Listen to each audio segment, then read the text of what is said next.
Michael जॅक्सनचं असं म्हणणं होतं की माणसाकडे पैसा असेल तर तो काही पण विकत घेऊ शकतो, आणि अक्षरशः ह्याच पैशाच्या जोरावर त्याने स्वतःला काळ्याचा गोरा बनवून घेतला सर्जरी करून. 150 वर्ष जगण्याचं त्याचं स्वप्न होतं, म्हणून तो अक्षरशः 12 डॉक्टरांची टीम आणि 15 जिम ट्रेनर रोज सोबत ठेवायचा. त्याची बॉडी डेली चेकअप व्हायची. अक्षरशः त्याचं जेवण तर डॉक्टरांच्या लॅबमधनं चेक झाल्याशिवाय येत नव्हतं.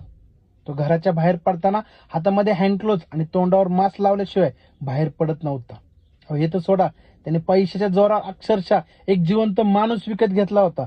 बाय चान्स त्याला काही झालं तर त्या माणसाचे अवयव त्याला डोनेट करता येतील. पैशाच्या जोरावर तो अक्षरशः ऑक्सिजनच्या बेडमध्ये झोपत होता. एवढं करून सुद्धा तो वयाच्या अक्षरशः 50व्या वर्षी हृदयविकाराच्या झटक्याने मरण पावला. पैसा असून सुद्धा तो स्वतःचा मृत्यू टाळू शकला नाही.